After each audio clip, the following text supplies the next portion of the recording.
안녕하십니까. 류마티스 내과 이재영입니다. 오늘은 우리가 흔히 그냥 연부 조직염, 셀룰라이티스라고 하는 질환이 외래에도 오고요.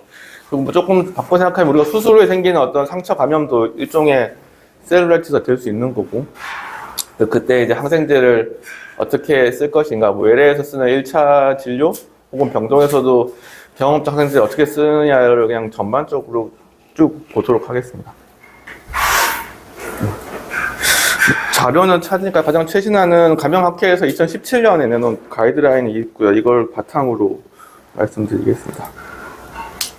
일단 피부 연조직을 보면 뭐 우리가 얘기하는 표피층과 이렇게 내려오는 진피층까지 있고, 그 밑에 우리가 보통 초음파나 MRI에서 주는 소프트 티슈층이 이제 보통 우리가 얘기하는 셀룰라이티스층이 되는 거고요.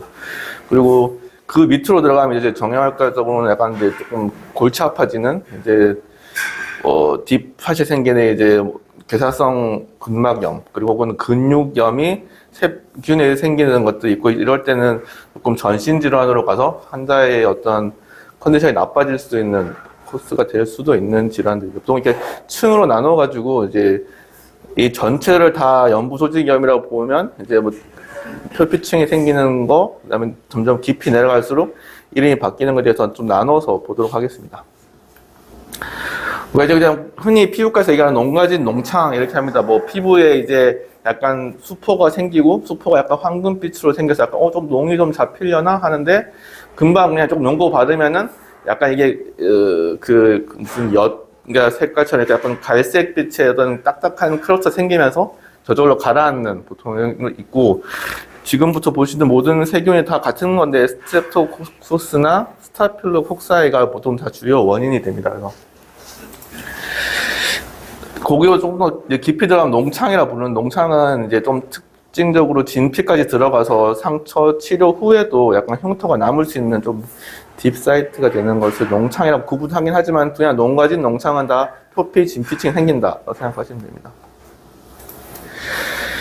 이 두 가지 같은 경우에는 굳이 뭐 이 농을 떠서 세균 배양 검사를 추천하지는 않습니다. 그냥 대부분이 다 이제 스타필로코쿠스나 스트랩토코쿠스이기 때문에, 그래서 조금 농가지처럼 그냥 간단해 보일 경우는 그냥 항생제 연고만으로도 가능하고요. 농창이 좀 깊어 보이면은 이제 경구 항생제 치료가 들어가야 됩니다. 그래서 경구 항생제는 우리 병원에 있는 걸로 이러면 되겠습니다. 자쿠텍스나 메색시는 1차 약제로 대부분 다 커버 가능하고, 조금 오래 가는 것 같으면은 훌그논도 같이 쓰셔도 괜찮습니다. 연고는 대체적으로 우리가 얘기하는 무피로신 연고, 뭐 원래는 에스로반 연고가 들어있는데, 이걸 쓰게 되면은 대부분 다 5일 이내에 5일이나 7일 이내에 다 가라앉게 되고, 이게 이제 전에도 얘기했지만 이게 MRSA가 그냥 피부에 상재 있는 사람들도 있거든요. 피부에 그냥 그냥 붙어 있는데 병은 일으키지 않고. 근데 이런 사람들이 이런 염증이 생겼을 때 MRS가 들어가서 조금 1차 치료 약제로 조정이 안 되는 경우에는 독시사이클린이나 훌그램을 좀 장기로 써가지고 하기도 합니다. 근데 요즘은 독시사이클린은 아예 그냥 피부과에서는 여드름 치료제로 그냥 써버리죠. 한 달, 두 달 이렇게 장기로 줘가지고. 뭐 그런 경우도 여드름 치료하겠다보다는 여드름에 상처난 부위에 잡균이 들어와서 확장되는 걸 막아주기 위해서 쓴다고 생각하시면 될 겁니다. 자, 그 다음에 화농성 피부염. 우리가 흔히 하는 그냥 농입니다. 그러니까 앱세서 잡히는 우리가 모낭염, 그 땀샘 주변으로 생기는 건데, 간단하게 뭐 빨갛게만 일어날 수도 있겠지만은 아예 농이 잡히고 농이 이렇게 튀어오를 정도 생기면은 푸른클, 카본클이라고 이렇게 피부과에서 따로 부르긴 하지만, 정형외과적으로는 저렇게 푸른클이나 카본클을 이제 한국말로는 작은 종기, 큰 종기라고 부르는데, 이렇게 생기면은 이제 절개 배농을 해야 되거든요. 그래서 정형외과 쪽으로 혹은 외과 쪽으로 와서 째고 항생제를 쓰는 단계가 화농성 피부 연조직 감염을 생각하시면 됩니다. 그래서 이 경우도 전형적인 경우는 배양 검사 없이 치료 가능하다고 되어 있고, 일단 치료는 절개와 배농이 동반이 돼야 된다라고 되어 있습니다. 그래서 피부에 이렇게 농이 잡힐 경우는 외과적으로 이제 인시전에 들어가야 되고요. 근데 만약 그렇게 되면서 환자가 열이 난다, 그러면 이거 전신 증상으로 보고 배양 검사 좀 추천을 하고, 항생제도 좀 세게 쓰라고 되어 있고, 이건 마찬가지 균 자체가 스타필로코쿠스, 스트레프토코쿠스로 이제 제한되기 때문에 메색신, 자쿠텍스, 훌그램 정도로 사용하게 됩니다. 이제 같은 부위에 이제 재발하거나 고령의 경우에는 이게 뭐 다른 이제 어떤 메스 라이크가 변할 수 있기 때문에 조금 간별화가 되어 있는데 어쨌든 일단 1차 치료는 항생제를 5일에서 10일까지 써보고 나으면은 일단은 완치되는 걸로 보시면 됩니다.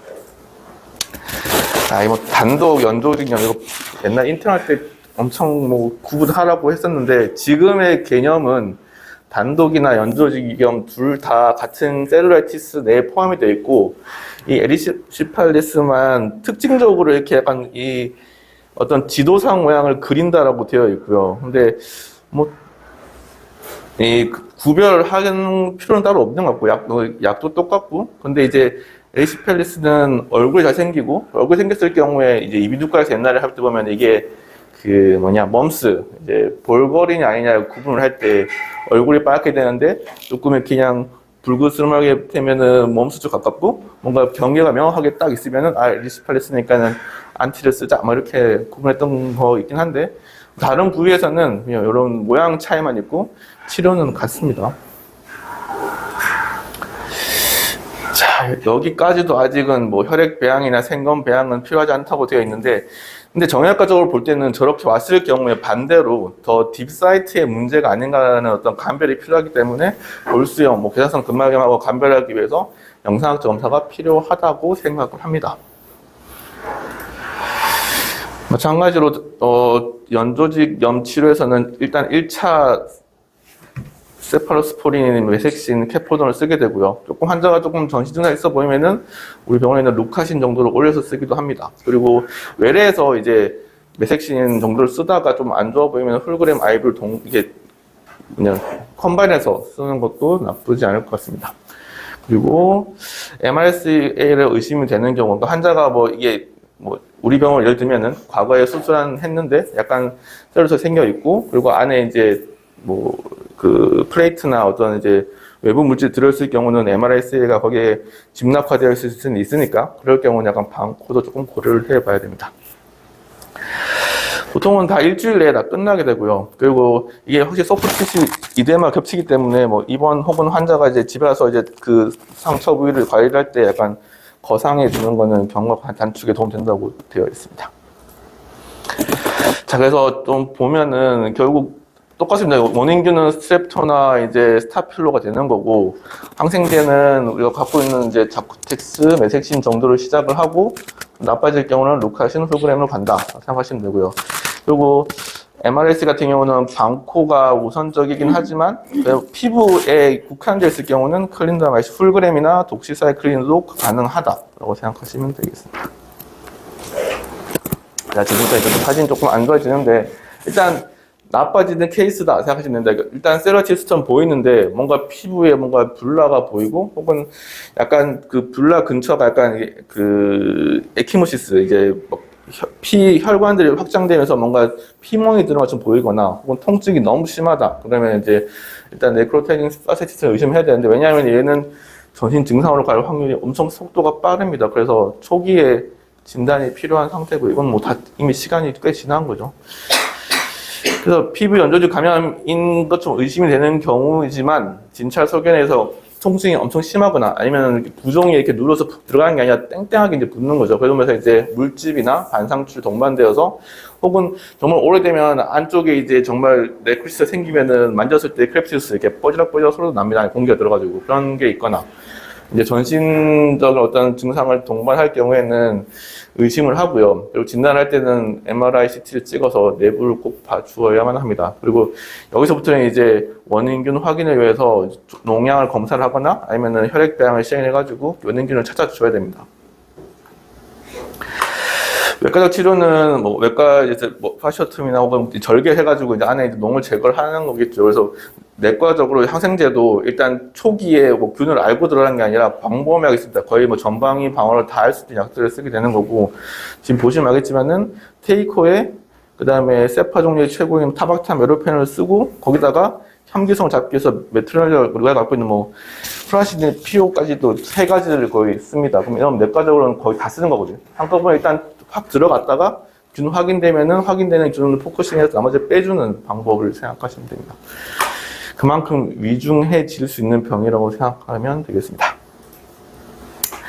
그 비슷하게 이렇게 근육에 허벅지나 팔이 이제 땅땅에 부어와서 셀룰라이티스인가 하고 이제 봤는데 소프트 티슈가 뭔가 2차적으로 부었지 안에 더 보니까 이제 머슬 내에서 이제 이렇게 농이 잡히는 경우 이제 화농성 근육염이라 부르고, 이 같은 경우도 그 파시아체 마찬가지로 얘도 이제 전신으로 혈행성으로 돌 수 있는 확률이 크기 때문에 초기에 조금 잡아줘야 됩니다. 이 화농성 근육염은, 그러니까 생각해보면 이렇게 몸 안에 있는 이제 부분이다 보니까 이게 이제 왜 다른 이 감염에 의한 2차적으로 옮겨오거나 혹은 뭐 척추 골수염 같은 경우에 이제 주변에서 근육이 같이 따라서 감염되는 경우가 대부분이라고 하고요. 이 경우도 농배양 검사 혹은 혈액 배양을 통해서 꼭 균을 확인해 주셔야 됩니다. 그리고 MRI가 추천되고 있고, 그리고 CT도 유용하게 확인하십니다. 마찬가지로 경험장생자는 앞에 봤던 뭐 1차 그 세파가 아니라 뭐 타박탐이나 아니면은 루카신 정도 써가지고 세게 쓴 다음에 균이 확인될 경우에 이제 줄여주면 되고, 아니 한 일주일 치료했는데 치료에 반응이 없다 그러면 영상학적 재검사를 해서 이 농이 덜 빠지는 게 아닌가, 혹은 농이 캡슐렉인 데서 2차적인 어떤 인플라메이션 만드는 게 아닌가는 꼭 확인을 해 주셔야 됩니다. 자, 이건 요즘 애완동물 바이팅이 좀 있긴 하죠. 그래서 물리는 경우, 사람에게나 혹은 동물에게 물려서 온 경우는 일단 이게 이제 상처가 난 게 있고, 그리고 내과적으로는 이게 이제 균이 들어올 거냐, 이제 두 가지가 달라지는 거죠. 그래서 감염 유래를 하면 이제 균이 들어와서 생기는 건데, 이거는 무는 원인 동물, 그다음에 상처의 중증도 부위에 따라 다릅니다. 일단 사람이 아니고 손이 아닌 경우는 거의 100명이 물리면 한 2명 정도만 감염되는, 그래서 뭐 외부 치료만 좀 하고 일단은 항생제 쓰는 건 조금 이제 그냥 약하게 써도 되겠다 정도 하는 치면 되는데, 사람이 물었고 그 문 부위가 손이다 이렇게 되면은 한 2명 중에 1명 정도 감염이 되기 때문에 이때는 꼭 이제 항생제를 사용을 고려를 해야 됩니다. 그리고 보시다시피 뭐 상처가 깊거나 아니면 크러쉬된 상처거나 혹은 이제 이미 상처가 죽어가고 있거나 아니면 정말 다른 어떤 물질이 컨택을 심하거나 할 경우는 감염이 높아지겠다. 뭐 당연한 얘기고요. 그래서 만약에 항생제 쓴다 그러면은 선제적 항생제 투여는 이제 상처 생긴 하루 이내에 써서 이제 치료가 들어가 줘야 되고, 근데 뭐 가벼운 상처는 약은 쓰긴 쓰지만은 이건 그냥 약간 방어적인 거지 꼭 항생제가 꼭 치료에 도움이 되는 것은 아닙니다. 그리고 수상하고 24시간 이내에 이제 뭐 얼굴, 손 같은 경우는 이제 일부러 3일에서 5일간 정도 더 길게 항생제를 써주기도 하고요. 항생제는 마찬가지 앞에서 봤던 가벼운 어떤 셀트리스처럼 자쿠텍스 같은 경우를 쓰면 됩니다. 자쿠텍스는 아목시실린 우리가 오그멘틴이죠. 그래서 보통 보면은 생각해보면 우리가 입 안에 상처 생기면은 쓰거든요. 바꿔 얘기하면은 구내에 있는 모든 균들을 죽일 수 있다고 생각하시면 되고, 마찬가지로 이렇게 건너왔을 경우에 항균력 있는 항생제로 1차적으로 사용하고 있습니다. 그리고 그냥 일세파나 마크롤라이드, 이게 클레리 같은 경우를 쓰게 되면은 이게 현기성 균이 안 잡혀서 일세파, 메섹신 단독으로 쓰는 것은 조금 피했으면 좋겠다라고 부가 설명이 되어 있었습니다. 그래서 뭐 표에 보면은 이런 정도의 균들이 존재를 하고 있고, 가장 많이 보이는 경우는 동물한테 물렸을 경우, 사람 같은 경우도 이게 구내의 세균인데 잘 보기 힘들거든요. 그냥 일반적인 상재균으로는. 근데 대부분 다 자쿠텍스로서 이게 균이 다 죽게 되고, 조금 전신으로 도는 것 같으면은 루카신을 쓰거나 아니면은 이렇게 현기성을 잡을 수 있는 메틸단사졸이나 홀그램을 같이 컴바인해서 써서 균을 잡아주게 되면 됩니다. 그래서 이제 물리게 되면 상처가 났으니까 또 지저분 상태다 보니까 이게 파상풍 얘기가 또 뒤에 나오게 되는데요. 지금 우리가 이제 병원 내에 갖고 있는 거는 TD 백신, 그러니까 파상풍 예방 접종과 그 하이퍼테트, 그다음에 파상풍에 대한 면역 글로불린을 주는 두 가지가 있습니다. 이거 뭐 거의 뭐 매 시험만 이 과목만 들어가면 저거 외우느라고 고생 많았는데, 어쨌든 요즘 상처가 일단은 더럽지가 않거든요. 그래서 안 써도 된다고 되어 있긴 한데, 일단 쓸 거면 저 오른쪽 위에를 생각해서 일단 둘 다 줘도 됩니다. 그냥 둘 다 주고 그냥 두 개 다 맞추고 그냥 잘 지내세요 하면 되는데, 조금 이제 환자가 조금 뭔가 답변이 나오는 게 요즘 뭐가 나오냐면은, 일단 최근에 애들은 만 10세에 이제 그 디탭, 그러니까 이 디프테리아, 파상풍, 백일의 세 가지가 다 섞여 있는 걸 맞거든요, 요즘. 그래서 만약에 20세 이전에 오는 애들이 이제 뭐 몰려오거나 혹은 파상풍 예방접종 필요하다 생각되면은 그런 애들은 요쪽에 속합니다, 이렇게. 그러니까 마지막 접종이 10년 안 된 애들이니까. 그러면은 TD 백신 하나만 주고 그냥 상처 치료해줘도 되고요. 그리고 또 최근에 뭐가 있냐면은 이게 요즘 또 임산부들이 미리, 그러니까 아기들이 신생아가 태어났을 때 한 2, 3개월 사이에 100일의 이 항체가 없거든요. 그래서 반대로 그러면 그 주변 사람들을 100일 예방시킵니다. 그래서 임산부, 요즘 똑똑한 엄마 아빠들은 자기들 주사를 맞고 그다음에 손주 봐줄 할아버지 할머니를 마치고 그다음에 그러니까 집에 방문하는 모든 사람들한테 100일 주사 맞고 오세요 이렇게 한단 말이에요. 그러면 그 사람들이 100일을 맞을 때 이 T대를 맞거든요. 그럼 100일을 맞으면서 파상풍을 동시에 같이 맞아요. 그 시기에. 그러면 100일을 맞았다고 생각하면 그 사람들은 다 파상풍을 맞은 거죠. 그래서 조금 물어볼 때 혹시 100일 주사 맞았다고 물어보고 그걸 갖다가 뭐 애가 손주가 있어갖고 장애 맞았다. 그러면 이 사람은 파상풍 맞은 지가 1년이 안 되는 거니까. 그럼 이 사람들도 마찬가지로 굳이 둘 다 줄 필요 없이 요게 속한 사람들이니까는 그냥 TD 백신만 한 번 더 주면 됩니다. 그래서 일단 정리하겠지만은 결국 TD 백신 정도만 줘서 봐도 파상풍 예방은 된다라고 생각하시면 되겠습니다. 광경병은 진짜 없어서 막 이 가이드라인 내에서도 그냥 유행 지역에서만 좀 고려를 할 때도 정말 유행 지역이면은 감염내과 전문의 상의를 하자라고 되어 있어서 더 추가적이긴 하지 않겠고요. 정리를 해보면은 피부 상대균이 이제 스타필로코쿠스, 스트랩토코쿠스가 있고 이것이 몸에 들어와 생기는 게 연조직염인데 뭐 가볍게는 농가진, 좀 깊어지면서 화농성 피부염, 연조직염, 괴사성 근막염, 근육염 분류를 한다. 그래서 항생제 쓸 때는 일단 먹는 거로는 자쿠텍스, 메섹신을 기본으로 주면 되고 조금 심해 보이면은 케포돈을 주셔도 되고 아니면은 더블로 커버하기 위해서 메섹신을 주면서 홀그램을 아이브를 주셔야 된다. 그리고 MRSA가 과거에 어떤 그 우리 병원 차트나 그 환자가 이미 알고 있으면은 방코마이신 아이브를 쓰게 되는데 이것도 입원해 써야 되니까는 그러지 말고 외래에서 좀 상처 가벼워 보이면은 홀그램 PO로 길게 쓰셔도 된다. 생각하시면 되고 경험적 항생제는 병동에서 보게 될 건데요. 제가 가끔 엠피리칼 안티 쓰겠습니다 하고 이렇게 루카신이나 막 쓸 겁니다. 그러면 일단 그 뜻 자체가 모든 균을 다 커버를 할 수 있도록 한번 약을 주고 균이 나오는 대로 줄일 거니까는 나중에 다운그레이드를 하자 이렇게 생각하시면 될 것 같고요. 지금 이거 뭐 내과 마찬가지인데 1차 치료 외래에서 세픽심 수프락스가 이제 저도 가끔 주고 있는데 감기에다가 이게 3세대가 아닌데 어쨌든 심평에서 3세대 구분되어 있거든요. 그래서 3세파로 되어 있어가지고 이거를 메섹신이나 자쿠텍스 줘야 되는데 환자 좀 안 좋아 보여서 세픽심을 쓰겠다라고 쓰게 되면은 바로 삭감입니다. 그래서 이거는 차라리 자쿠텍스 메섹신 쓰면서 홀그램을 더하는 거지 저 세픽심 수프락스를 단독으로 쓰시는 거는 일단 삭감이 되니까는 조심하셔야 됩니다.